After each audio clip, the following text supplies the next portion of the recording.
So the headlines today have been saturated with review scores for The Order 1886, and it appears to be another Sony exclusive that didn't quite live up to expectations for some. Now, I've been reading a lot of reviews, and the complaints tend to pick up from the same talking points, from the previews. The same things that we've been hearing for months. People didn't like the black bars, the unskippable cutscenes, the questionable pacing, the QTEs, no leveling, and they were complaining about the length of the game. So those are all still there. Nothing's really changed, and nothing's really been surprising. I do believe these are all certainly fair criticisms for any game, and a lot of websites are giving this like 4 out of 10, 5 out of 10, 6 out of 10. So at first glance, for anybody who's just pulling up an article to look at a review score, you look at a review score like that, and it sounds like a horrible, horrible game. And I gotta tell you, I've watched a lot of gameplay of it, and it honestly doesn't look like it's that horrible of a game. Now, I've said from the get-go, I think it's a rental, but I've also said that I don't think that because a game is a rental, it doesn't mean that it's necessarily bad. And a lot of people are talking about the length of the game and the replayability. I saw where like Boogie had some mathematical formula he uses for the time or hours that he's played. So, I hate math, so I'm not going to go there. But I think the fundamental issue here is not how long a game is. It's not this game should have been longer, or this game should have did this or this or this.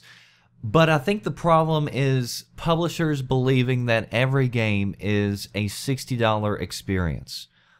And the reason I believe that review scores reflect badly on this game has a lot more to do with the value of the game over whether or not the game is truly trash.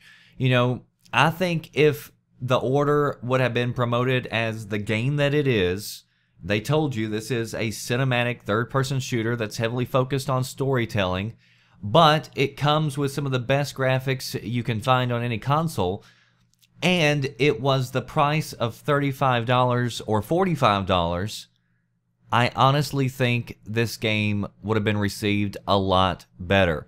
And I think you can apply that to other games as well. Look at Titanfall. I think Titanfall was a solid multiplayer experience, but it got raked in some reviews because that's all it was.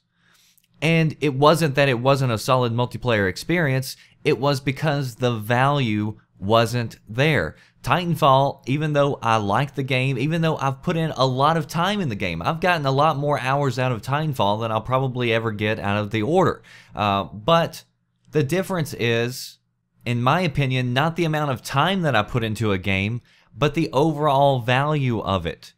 And I didn't believe Titanfall was a $60 game. I don't believe The Order is a $60 game. And if both of those titles would have been released at $35 or $45 and they told you straight up what it is, and nothing changed other than the price point, I think both of those games would have, one, sold a ton more copies, which I believe would lead to more income, and I also think that it would have been received a lot better and gotten higher review scores. No matter how you look at it, Titanfall was a game without a campaign or a single-player experience, and it didn't give you that many more multiplayer maps than what a normal $60 game does for that price point. And I think the price is down right now, so I'm just talking about the actual launch of it. And the same goes for The Order. No matter how you slice it, the vast majority of people are not going to be playing this game a week or two out. And $60 is a lot of money to spend on an interactive film with no multiplayer, no real replayability, and a short duration. But if they would have said, we are giving you a AAA single-player campaign for only $35 to $45 with some of the best graphics, this game would have been a hit. I don't think you're looking at a case where people are beating up devs for trying something new or trying to go against the grain of a typical game. Games like D4 did pretty well in reviews. And it was a game that was really different. Everybody knew that going in, but it was also priced differently.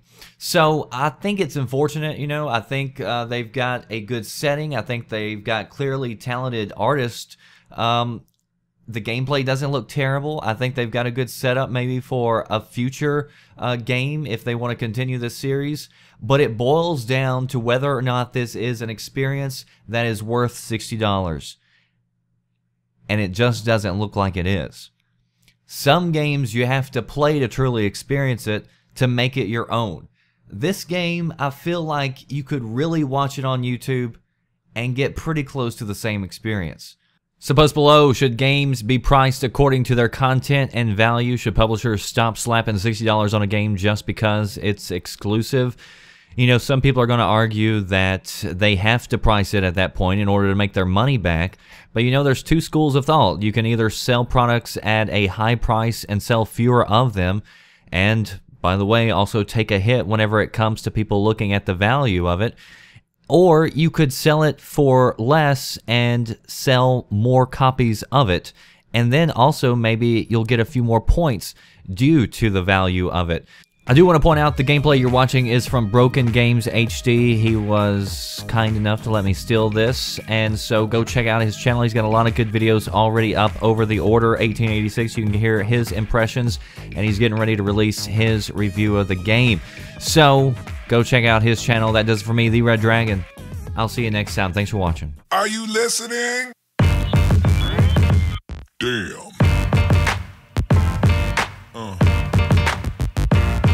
Yeah.